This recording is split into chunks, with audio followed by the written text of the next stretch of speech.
아멘. 네. 저희는 지금 예수님의 공생애 중에 첫 한 주를 같이 여행하고 있습니다. 오늘로 이제 프롤로그를 마치려고 하고 있고요. 예수님이 이 세상에 오셔서 그의 나라를 세우시기 위해 제일 먼저 하신 사역은 뭘까요? 건물을 세우시지 않으셨어요. 프로그램, 커리큘럼을 만들지 않았습니다. 사람을, 제자를 세우셨습니다. 이게 교회의 사역이죠. 교회가 가야 될 것이고, 여기서 요한, 안드레, 베드로, 빌립, 나다나엘, 여러분들 읽으셨듯이 첫 5명의 제자를 부르시는 얘기가 나옵니다. 그냥 제자를 부르시는구나 하고 오늘 듣지 마시고, 나를 부르시는구나, 내가 제자지, 내가 예수를 만나듯, 여러분 본인을 부르신다 생각하시고 오늘 같이 말씀을 보기 원합니다. 아멘. 네. 39절 하나 한 절 한 절씩 저희 오늘 볼 거예요. 간단하게 39절 예수께서 이르시되 와서 보라. 네. 그날 함께 거닐 때에 10시쯤 되더라. 네. 세례 요한의 제자였던 사도 요한과 안드레는 세례 요한의 증언을 듣고 예수님과 시간을 보냅니다. 그렇죠? 네. 그리고 40절에 보니까 41절에 보니까 안드레가 형인지 동생인지 확실하지는 않지만 형제인 시몬, 우리가 알고 있는 베드로죠. 메시아를 만났다 하면서 그 형제에게 전합니다. 안드레는 베드로를 찾아가요. 베드로가 처음 등장하는 지금 장면입니다. 갈릴리 바닷가에서 첫 만남을 가진 것으로 우리가 알고 있는 분도 있는데 그렇지 않습니다. 실질적으로는 갈릴리 바닷가에서 예수님께서 베드로를 부르실 때는 2번째 만남이에요. 첫 번째 만남이 이겁니다. 네. 42절 보시고, 베드로를 보시고, 너가 요한의 아들 시몬이니 장차 게바라 하리라 하시니라. 예수님은 베드로를 만나기 전에 이미 아셨어요. 그를 누구의 아들인지 아시고, 나중에 뒤에 보면 나다나엘도 예수님 만나기 전에 뭐 하고 있는지 다 아세요. 예수님의 선지식. 이거 보세요. 예수님은 우리의 과거와 현재와 어디까지? 미래까지 아십니다. 그게 지금 확실하게 드러나는 거예요. 우리는 주님을 부분적으로 알고, 나도 부분적으로 알아요. 나도 부분적으로 알아요. 이게 뭐냐면 과거의 나도 왜곡되어 알 때가 많아요. 네. 왜곡되어져서 과거의 나를 볼 때도 많아요. 그러니까 우리는 나를 과거도 현재도 미래도 잘 못 봐요. 부분적으로 봐요. 근데 누가 다 나를 아시고 보시죠? 과거, 현재, 미래 다 예수님이 아세요. 그럼 우리가 누구를 따라야 되죠? 예수님을 따라야 돼요. 날 더 잘 아시는 그분을 따라가는 게 결코 어리석은 게 아닙니다. 나의 과거와 현재와 미래를 아시는 분을 따라갑니다 라고 우리가 좀 나아갔으면 좋겠어요. 지금 예수님은 우리를 부르시고 계십니다. 베드로를 부르시고 계십니다. 그리고 여러분도 부르고 계십니다. 오늘 예배 시작 전에 첫 찬양 뭐죠, 여러분? 창조의 아버지 할 때 보통 우리가 이 시간을 뭐라고 얘기하냐면, 명명하냐면 예배로의 부르심이라고 하죠. 근데 이 예배로의 부르심이라는 게 이 2시간의 예배로의 부르심이 아니에요.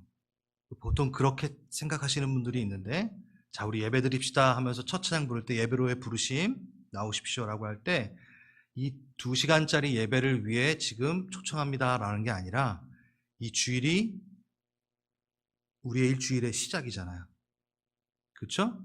그럼 뭘로 부르는 거예요? 여러분, 일주일의 삶의 예배로 우리 나아갑시다 하고, 이게 기점이 되어 삶의 예배를 드립시다 라고 해서 일주일의 삶의 예배로 초청하는 겁니다. 엄청난 부르심이죠. 그래서 여러분이 교회 오셔가지고 첫 찬양 딱 하셨을 때 우리 맹 목사님 얼마나 멘트 항상 고민하시겠어요. 네? 이거 쉽지 않거든요. 처음에 어떻게 여러분들 초청할까, 예배로 어떻게 부를까, 날마다 기도하면서 멘트 준비하시는데, 여러분 늦지 마십시오. 첫 예배 부르심.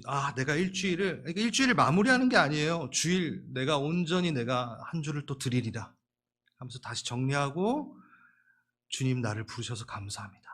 나를 예배하는 자로 깨닫게 해주셔서 감사합니다 하고, 창조의 아버지 하면서 시작하는 거예요. 그게 부르심입니다. 여러분 예배자로 부르셨습니다. 그 영광 안에 들어가시길 바랍니다. 가사 하나하나 제가 부를 때마다 제가 막 두근두근 거려요. 우리를 강건케 하시고. 그래서 그렇게 예배로 부르심을 받은 자들입니다. 여러분 예배 가운데 오십시오.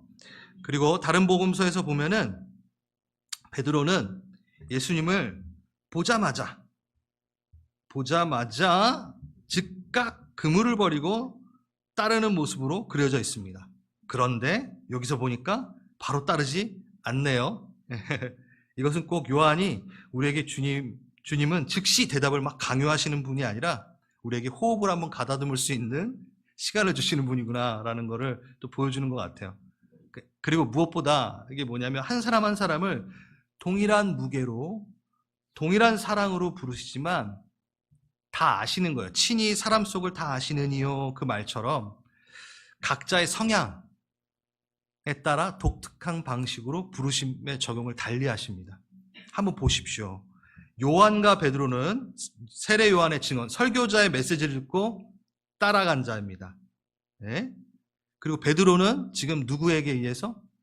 형제에게 의해서 안드레, 가족의 전도로 인해 만나게 됩니다. 한 번에 따랐나요?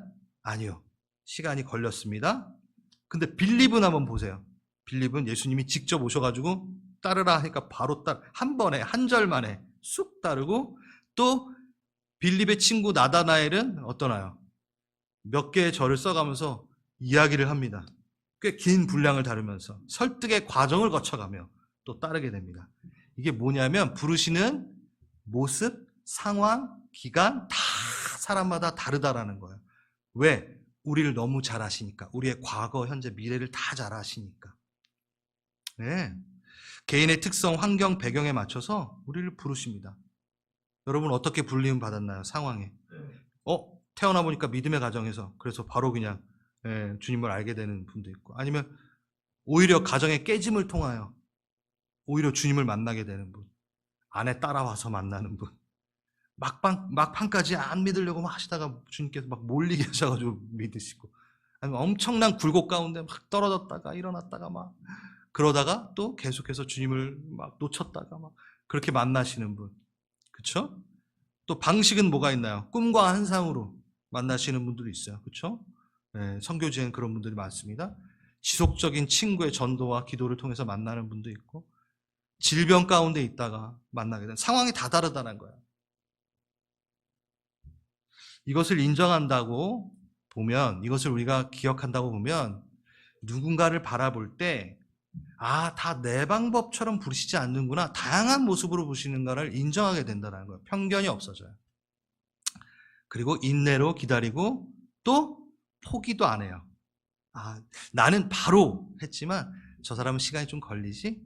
포기 안 해요. 그래서 익었나 안 익었나 할 때마다 그냥 꾹꾹 찌르는 거예요.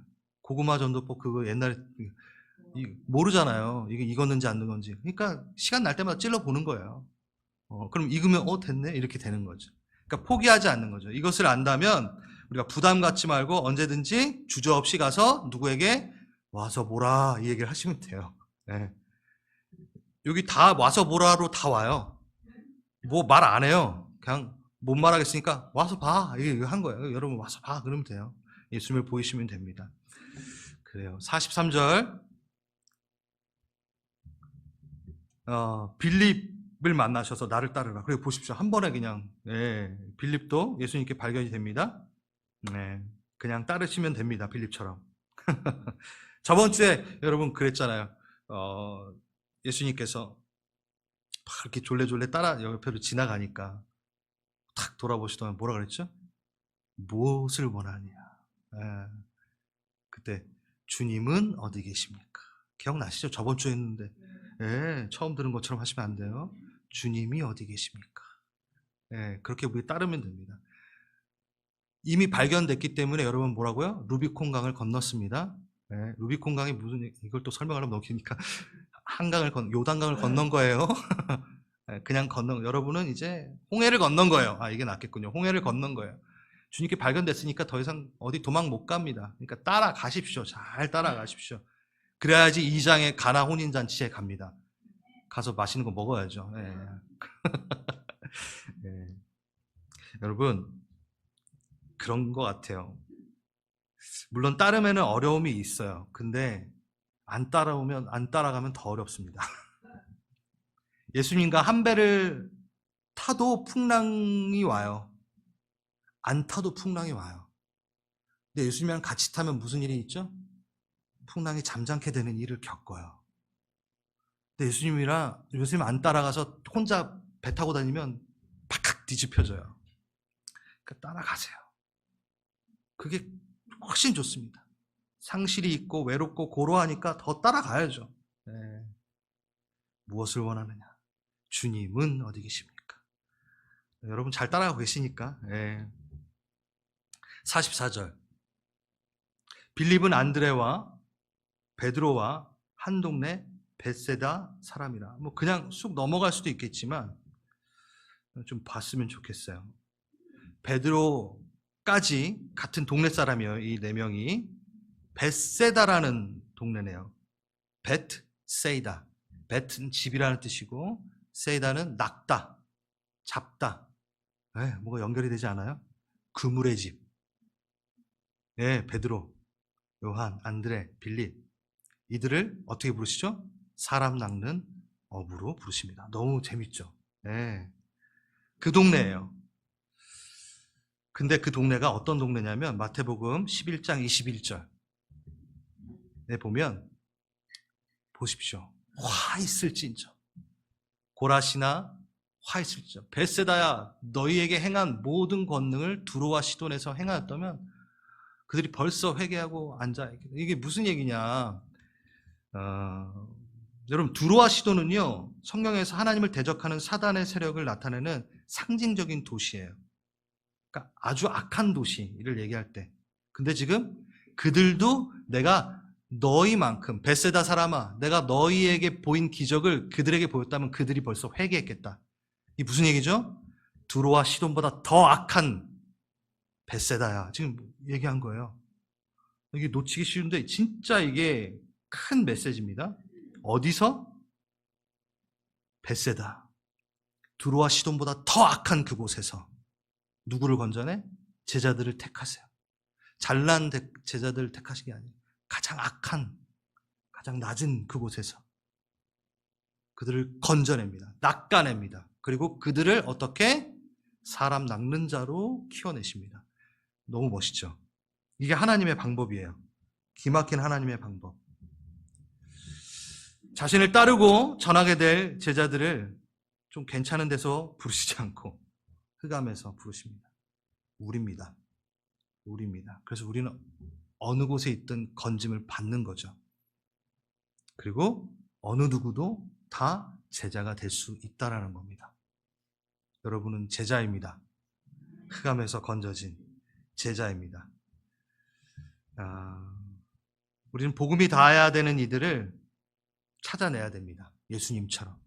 누가 흑암에 갇혀 있는가?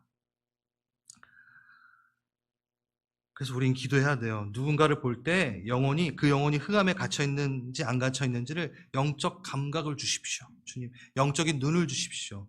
기도해야 돼요. 그게 예수를 닮는 거죠. 여러분, 잘 살고 못 살고의 관점이 아니에요. 그것도 선입견이에요. 우리가 보통 이렇게 잘 살고 부유하고 그러면 그 사람의 영혼이 피폐해 있는 것을 잘 못 봐요. 오히려 부러워하죠. 그게 사단의 속임수입니다. 지금 이 시대는요, 예수님 없이 멀쩡히 보이는 부자들이 오히려 그 영혼이 암흑에 갇혀 있을 때가 많죠.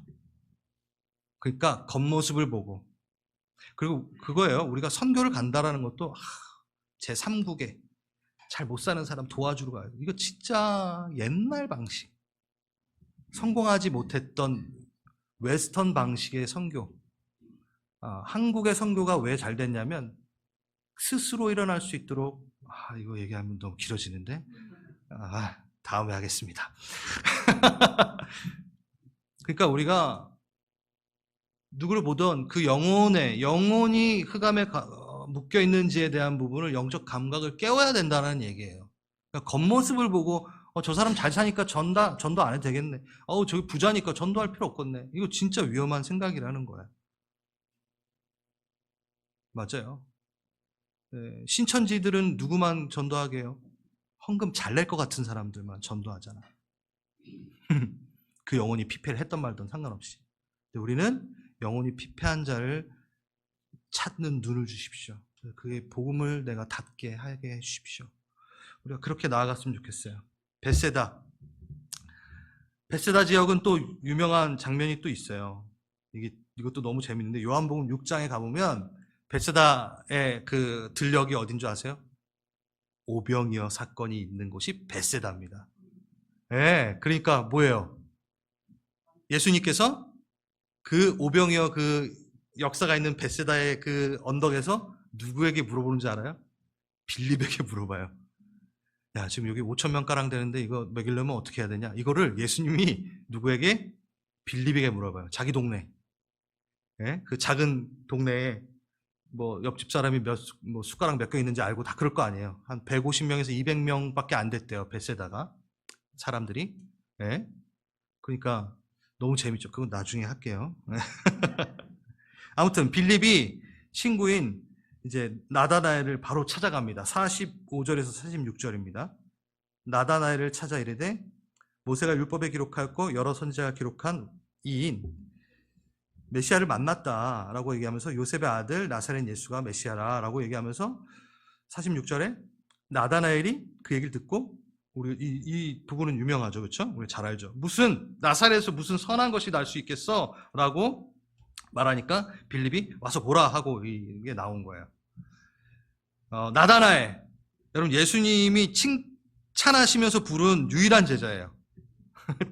딴 제자들은 그냥 불렀는데 칭찬하면서 부른 유일한 제자. 여러분 관심이 가셔지죠? 예? 다른 복음서에서는 바돌로메라는 이름으로 나옵니다. 왜냐하면 제자들을 소개할 때 항상 빌립과 바돌로메 이렇게 항상 얘기해요. 그러니까 지금 빌립이랑 되게 친한 친구 나다나엘 그게 바돌로메라고 우리는 알고 있죠. 자, 그 나다나엘이 나사렛에서 무슨 선한 것이 나겠는가? 꼭 지방색에 의한 편견인 것 같은 말 같아요. 나다나엘은 가나 출신이었어요. 가나가 어디죠? 그 아프리카 가나 말고 혼인잔치가 있던 그 가나 그 출신이에요. 거기가 뭐냐면 나사렛하고 10km밖에 안 떨어져 있어요. 이웃 동네예요. 정말 가까워요. 그러니까 두 동네 다 한 200명 정도 사는 작은 도시. 그러니까 조그마한 동네끼리 서로 좀 더 낫다고 경제 의식이 있거나 편견이 있기 때문에 이렇게 말한 건 아니고, 이렇게 그 편견 때문에 선입견 때문에 말했다라고 하면서 이렇게 푸시는 분도 있는데 그건 아닌 것 같아요. 다니엘은 왜 그 말을 했냐? 네, 성경을 너무 잘 알고 있었기 때문이라는 거죠. 메시아를 간절히 기다리던 사람이기 때문에. 빌립의 행동과 말을 보면 알 수 있어요. 메시아를 만나자마자 누굴 찾아갔죠? 친구 나다나엘을 찾아갔다는 것은 내 친구 나다나엘이 메시아를 너무나 기다렸으니까 만나자마자 빨리 가서 얘기한 거죠. 그렇죠? 그리고 보세요. 율법과 선지자가 기록한 막 이렇게 얘기를 하잖아요. 그러니까 빌립은 제 딴에는 친구한테 성경에 나오니까 너가 그렇게 좋아하는 성경에 우리가 좋아하는 그 성경에 나온 이분이 하면서 이렇게 부연 설명을 하는 거예요. 근데 보세요. 메시아는 어디에 나시죠? 베들레헴에서 나시죠. 미가서에 나옵니다. 거기에 나와요. 그것을 나다나엘이 잘 알고 있었어요. 빌립이 오히려 어설펐죠. 오히려 근데 빌립이 일반적인 당시의 모습이었어요. 빌립 참 성경도 몰라 이러시면 안 돼요. 왜냐? 그 당시 성경은 우리처럼 쉽게 들고 다니는 것이 아니었어요. 날마다 보고 싶다고 볼 수 있는 게 아니었어요. 지금 우린 날마다 볼 수 있는데도 안 보는데. 네. 어떻게 되냐면 회당에 두루마기로 이렇게 열어야지. 회당장이 열어서 펼치고 누군가가 나와서 읽고 그래야지만이 볼 수 있는 게 성경이었던 거예요. 계속 그냥 듣는 정도였어요. 근데 메시아가 베들레헴에서 난다라는 걸 알고 있는, 그러니까 나사렛은 아니야 라고 말할 수 있는 건 우린 너무나 당연한데 정말 성경을 잘 알고 있는 거예요. 정말 메시아를 사모했고 말씀을 너무 잘 알고 있고 말씀을 연구했고 말씀 가운데서 기도했던 사람이 나다나엘이었다라는 걸 분명히 말해주고 있는 거예요. 흔한 상황이 아니라는 거예요. 예수님이 나셨을 때 헤롯 왕이 유대 지도자들과 학자들을 불러가지고 그 메시아가 어디 나느냐 했을 때 그들이 연구해가지고 베들레헴이에요 이렇게 얘기했어요. 그 정도예요. 그러니까 나다나엘 굉장한 사람인 거죠. 근데 정확한 게 아닌 거예요. 잘 아니까 아니다라고 말할 수 있는 거죠. 그러니까 나다나엘은 다시 말해서 지방색에 있어서 편견이 있어서 나사렛에서 무슨 이게 아니라 진지한 신앙의 열정을 가진 사람이라는 걸 표현한 거고 말씀의 순수한 열정을 가진 사람이라고 표현하고 있는 거죠. 이렇게 이제 나다나엘 얘기 계속됩니다. 47절, 48절. 와, 예수님이 보시자마자 칭찬을 하세요. 네. 간사함이 없도다. 참으로 이스라엘 사람. 자, 저 예수님이 선지식이 예지하시는 분이라고 그랬잖아요. 제가 예수님이라면 너 아까 무슨 나사렛에서 선한 것이 나올 수 있느냐 그랬지 뭐. 야, 너 가나 출신 너도 뭐 별거 아니면서 뭐 이렇게 안 하셨어요? 네? 아니면 나 베들레헴에서 태어났고 자라난 게 나사렛이야. 이거 설명도 안 하셨어요. 네. 뭐부터 하세요? 칭찬부터 딱 하십니다. 대인배 우리 예수님. 네? 씹었던 거 다 들었는데 칭찬하시는. 보라 참으로 이스라엘 사람이라 그 속엔 간사함이 없도다. 간사함, 돌로스, 교활함, 속임이라는 뜻입니다. 자, 여러분 이게 무슨 뜻이냐면 직역을 하자면 이겁니다. 간사함, 간사라는 이 돌로스 이 이름을 갖고 있었던 사람이 있습니다. 속이는 자, 야곱 얘기하는 거예요. 지금 예수님은 이렇게 한 거예요. 봐라, 나다나엘을 봐라. 얘는 지금 야곱 같지 않고 참 이스라엘이구나 이렇게 얘기한 거예요. 우리는 이렇게 간사함이 없도다 이렇게 들었지만 이 유대인들이 딱 듣기로는 벌써 뭐요? 얘는 야곱 같지 않고 이스라엘 같은 사람이야 하면서 칭찬한 거예요. 성경에 해박한 지식을 갖고 있는 나다나엘도 바로 알아들었죠. 야곱에서부터 이스라엘로 변화된 이스라엘. 야곱을 새롭게 해주신 예수님, 하나님의 이스라엘. 그게 딱 매치가 된 거예요. 그 얘기가 자연스럽게 떠올랐을 거예요. 왜냐하면 51절 보면은 그게 연결돼서 나와요. 예, 51절에 보면은 나다나엘이 분명 기도하는 사람이라는 것도 나오고 그 뒤에 가서 볼 거고 먼저 이 앞에 부분 너가 무화과나무에 있을 때 널 봤다. 하늘과 땅이 연결됨을 너가 볼 것이다. 이게 다 뭐냐면 창세기에 나오는 그 야곱 이야기에 나오는 얘기가 다 거기에 나오는 거예요. 그 당시 이스라엘의 경건한 사람들은요, 무화과나무, 큰 그늘을 제공하는 무화과나무 아래서 말씀을 묵상하고 기도하면서 메시아를 기다렸다라는 걸 많이 들어보셨을 거예요. 예. 나다나엘은 기도하는 사람이었습니다. 근데 뭘 기도했을까요? 바로 이 내용을 기도했다라는 거죠. 유추해 볼 수 있어요. 정확하게 나와 있지는 않지만 나다나엘이 그러니까 예수님께서 무화과나무 아래서 너를 보았다. 빌립이 널 부르기 전에 내가 먼저 봤어 라고 얘기하면서 그 요셉의 이야기를 쫙 같이 나누는 걸 보면은 나다나엘이 무슨 기도를 했을까라는 게 유추가 되죠. 지금 칭찬을 하셨어요. 그렇죠? 근데 예수님의 이 칭찬은 너가 하나님께로부터 완전하게 보인다는 말은 아니죠. 어찌 주님 앞에 완전할 수 있겠습니까? 그렇죠? 네? 칭찬하신, 격려하신 거야. 그러니까 이거예요. 나다나엘은 어쩌면 자신의 모습 가운데 여전히 야곱 같은 모습을 계속 발견하고 있으면서 괴로워하고 있었던 거예요. 해결하기 위해서 무화과나무 아래서 기도하고 있었던 거예요. 자기 안에 그 야곱처럼 형 에서에게 장자권을 뺏고자 수단과 방법을 가리지 않고 속이는 자, 간사함이 계속 있는 것을 알았던 거야. 그러니까 나다나엘은 거기서 몸부림치며 기도하고 있었던 거죠. 영적인 것을 얻기 위해서 너무나 그것은 순수하지만 잘못된 방법 선택하는 미숙한 자로 계속 자기가 살고 있는 거예요. 야곱 같았던 거예요.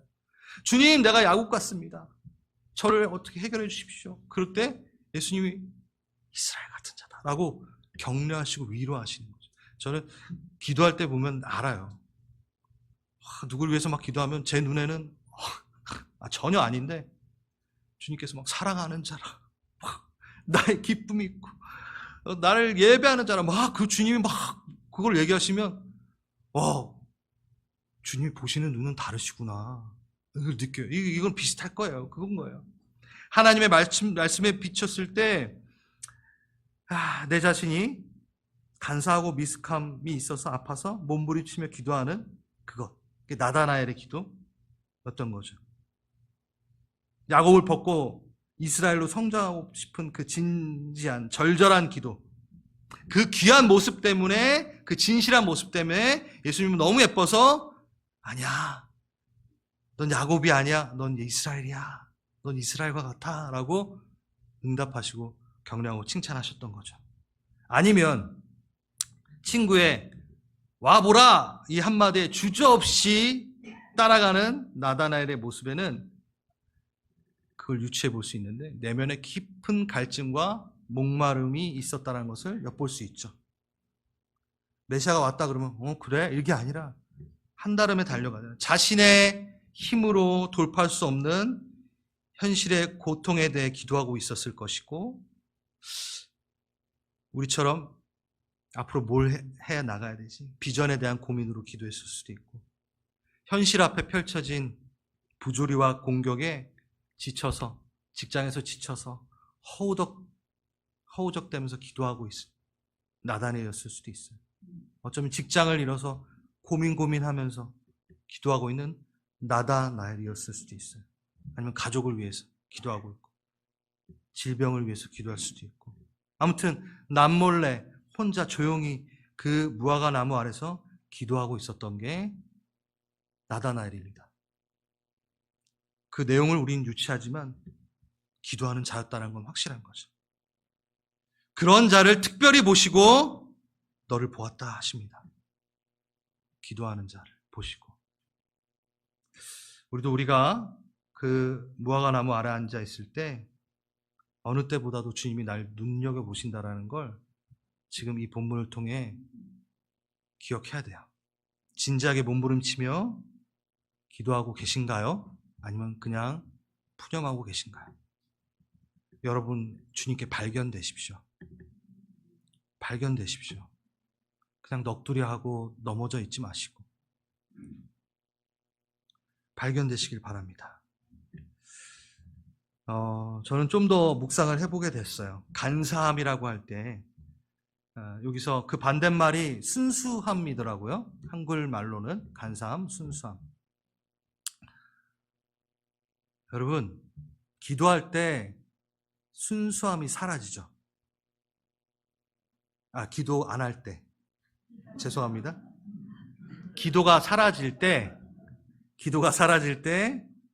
무화과 나무 아래 시간이 없어질 때 우리는 순수함이 사라집니다. 예를 한번 들어볼게요. 옛날에 그 목사님 참 순수했는데, 좀 미숙했어도 참 열정있고 순수했는데, 이런 말은 변질됐다는 얘기고, 순수함이 없어졌다는 얘기를 할 때 이런 말을 하잖아요. 보통 저 장로님, 저 집사님 젊었을 때는 안 그랬는데. 이게 뭐죠, 여러분? 변질됐다라는 거죠. 순수함이 없어졌다. 아는 것도 많고 경험도 많고 아주 노련해지긴 했지만 오히려 지식도 좀 짧고 경험은 없어도 미숙했던 옛날이 더 진실했다라는 얘기를 할 때 이 순수함을 쓰잖아요. 완벽함보다 오히려 진실함이 더 그립다. 그럴싸한 임기응변에 능한 간사함, 변질함이 아니라 순수함이 훨씬 낫다라고 얘기할 때 우린 그런 말을 하죠. 예. 근데 여러분, 그러면 간사하다는 말을 언제 듣게 될까요? 방금 얘기했잖아요. 이런 말을 언제 듣게 돼요? 기도하는 자리가 없어지면 마음이 굳어지고 간사하게 됩니다. 순수함을 잃어버립니다. 왜일까요? 기도하는 건 자신의 왕 앞에 엎드리는 거기 때문에. 기도하는 건 계속 하나님이 나를 침투하시도록, 개입하시도록 나를 여는 작업이기 때문에. 근데 그 작업이 계속 없어지면 변질되는 거죠. 간사해지는 거죠. 능수능란하지만 간사해지는 거죠. 하나님 없이 다 처리하게 되는 거죠. 순수함을 잃어버리는 거, 간사하게 되는 거죠. 좀 그 얘기를 좀 묵상하게 됐어요. 그러면서 정신이 번쩍 들더라고요. 주님이 지금 저에게 딱 오셨을 때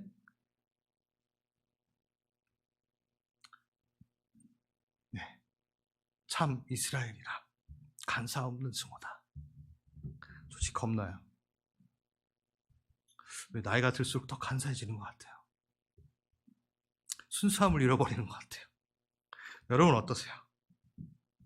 여러분 자신합니까? 주님이 오셔서 여러분 보실 때 얘는 야곱 같지 않고 정말 이스라엘 같아. 묵상하면 할수록 말씀의 거울로 비춰볼 때 당당하지 못한 모습을 제가 보게 됩니다. 우리 이 자리에 가야 돼요. 다시 무화과 나무 아래로 들어가야 돼요. 그러면 그 영적 이스라엘, 그리스도의 이름 소망 붙들고 따라가면 주님이 내 안에 간사함을 사라지게 할 때까지 포기하지 않으시고 이끄시고 변화시킬 것입니다. 기도의 자리에 있다면. 네. 49절. 나다나엘이 대답하되 라삐어 당신은 하나님의 아들이시오 당신은 이스라엘의 임금이십니다. 이게 정말 조금 생뚱맞아요. 어떻게 보면 빌립이 널 부르기 전에 내가 무화과 나무 아래 있던 걸 봤어 라고 말하자마자 당신은 하나님의 아들이요 이스라엘의 임금이로서 막 이렇게 고백을 하는 거예요. 예. 근데 물론 그 안에 무슨 대화가 또 있었을 수도 있겠지만 또 성경에서는 딱 그렇게만 얘기하는 거죠. 이건 뭘 얘기하고 있냐면 자신의 무화과 나무가 있는 그 무화과 나무 아래가 있는 그 사람은 예수를 알아본다라는 거죠. 그걸 얘기하는 거죠. 그리고 반드시 두 가지 고백을 하는데 구원자의 씨부터 내가 충성을 다해야 될 왕시다라는 이 조화로운 고백을 할 수 있다라는 거죠. 무화과 나무 아래서 기도하는 자는 구원자인 예수도 보고 엎드려야 되는 대상이 누군지도 확실히 아는 이스라엘의 임금이로라 왕으로 고백하는 자라는 거죠. 충성에 고백할 수 있는 자. 이 두 가지가 조화를 이루어야 돼요. 분명하게. 진정 그분을 만나고 누리기 위해서는 이 두 가지가 조화를 이루어야 돼요. 구원만 바라고 있는 게 아니라 권리 혜택만 바라고 있는 게 아니라 의무와 충성을 다하는 신앙. 여러분 이거 하나만 있으면 반쪽짜리 신앙이에요. 병든 신앙이에요.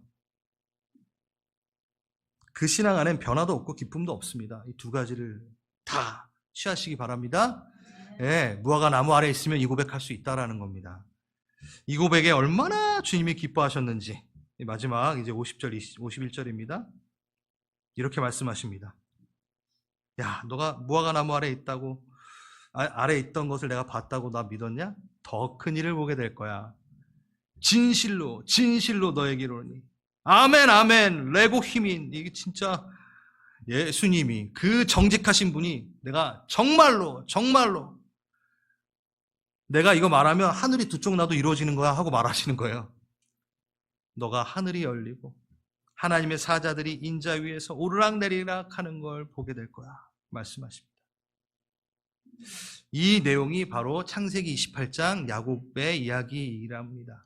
한번 볼까요? 창세기 28장 12절. 네, 같이 한번 읽어요. 시작.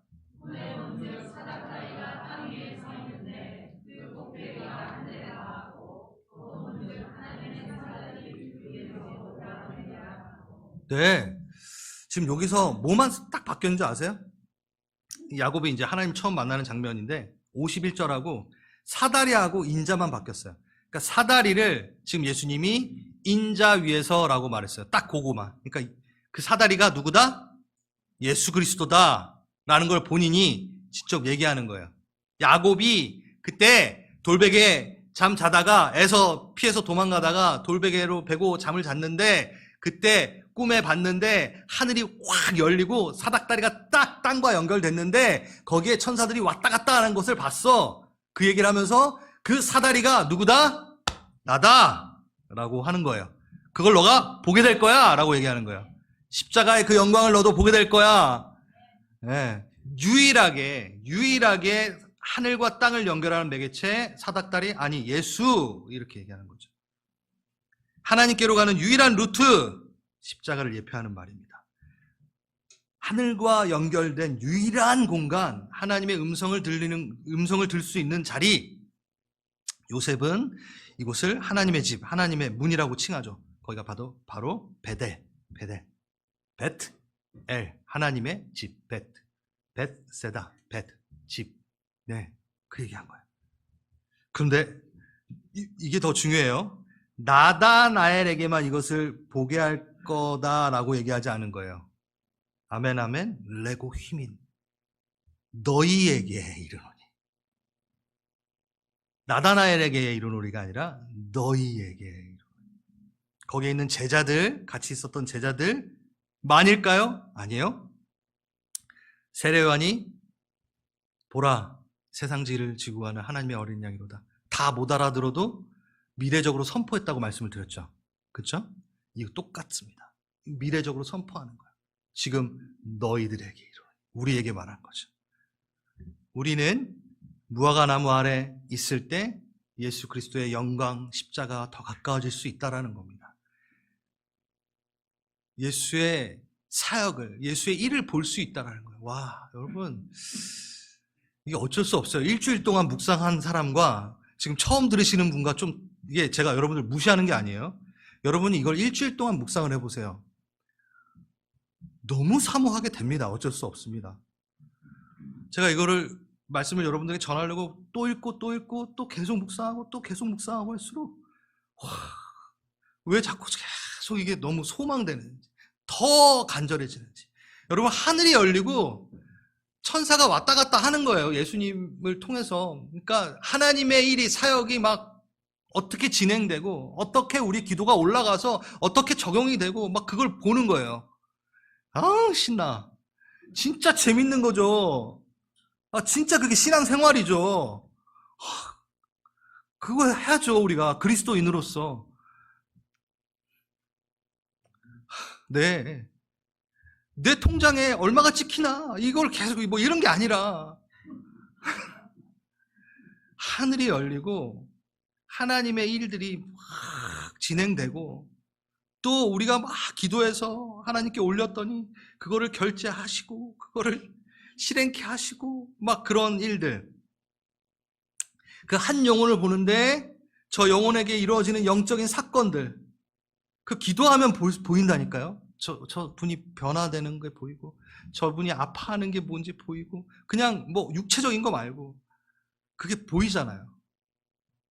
그렇죠? 우리 셀장님들 그거 경험하시잖아요. 셀원들 막 기도하는데 막 안타깝기도 하다, 기쁜 일에 막 같이 기도하다, 막 비전이 생기고. 베드로, 게바라, 시몬은요 되게 그 성질이 되게 그 야곱의 아들 중에 시몬 베드로, 시몬이거든요. 이름이 원래는. 아무튼 시몬은 되게 성격이 급하고 되게 우락부락한 그런 사람의 대표였어요, 시몬이. 근데 베드로의 이름이 시몬이었는데 내가 너를 게바라 하리라, 반석이 되게 하리라. 그러니까 맨 처음에 시몬이었잖아요. 베드로가 엄청 그냥 이게 뭐랄까 이렇게 업다운도 심하고 막 다혈질이고 막. 근데 점점 뭘로 변해요? 반석으로 변하잖아요. 예수님이 탁 미래를 아시니까 요한의 아들 시몬아, 이제 너는 게바라 하리라. 보시자마자 미래를 보시고 얘기한 거잖아요. 이거예요. 누군가를 위해 막 기도할 때 그게 보여요. 아, 저분은 저렇게 될 것 같구나. 아, 하나님 저렇게 저 사람을 저렇게 다듬어 가실 거야. 막 희망이 생기고 막 이런 것들. 먼사 보지 마시고 여러분 그렇게 하고 계시죠? 무화과 나무 아래를 누리시기 바랍니다. 그래서 하늘과 아래가 막 이렇게 통하는 걸 여러분 체험하시기 바랍니다. 아, 이거는 또 여기서 멈추지 않아요. 미래적으로 열린 하늘문을 통해 예수가 구름 타고 오실 때 그 영광을 보게 될 거라라는 얘기도 있는 거죠. 하늘 문이 열리고 주 다시 오실 때 그 재림하시는 그분을 볼 때 그 영광을 누리게 될 거야. 너희가 어디 무화과 나무 아래, 너희의 무화과 나무 아래가 있으면 각자의 무화과 나무 아래 있잖아요. 다시 가십시오. 다시 여러분의 책상에 앉으시고 여러분의 옷장으로 다시 들어가시고 다시 방석을 펴시고 다시 무화과 나무 그늘 아래 앉아서 쉬십시오. 그리고 소망하십시오. 그 자리가 있으면 주님 다시 오실 때 주님 분명히 이러실 거예요. 내가 너를 무화과 나무 아래 있을 때 보았다. 내 갈보리 채플 나의 아들 딸들아, 내가 너를 어디서 봤냐면 너의 각자의 무화과 나무 아래서 봤지. 내가 너의 눈물을 보았지. 우리 이 얘기 들어야 되잖아요. 우리 그냥 설렁설렁 주일에 한번 교회에 나와야지가 아니라 주님 다시 오실 때 그 얘기 들어야죠. 같이 소망합시다. 다시 무화과 나무 아래 들어가서 왕 앞에 엎드리십시다. 간사함을 벗읍시다. 주님, 내게 순수한 열정을 다시 회복시키소서. 주님, 육의 장막 벗고 주님 다시 보게 될 때 내가 너의 기도의 호흡을 들었고 너의 기도의 찬양을 들었다. 내가 너의 눈물을 보았다.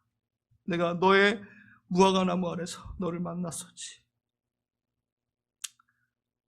우리 이것을 사모하시는 분들 다 같이 자리에 일어나서 우리 기도했으면 좋겠습니다.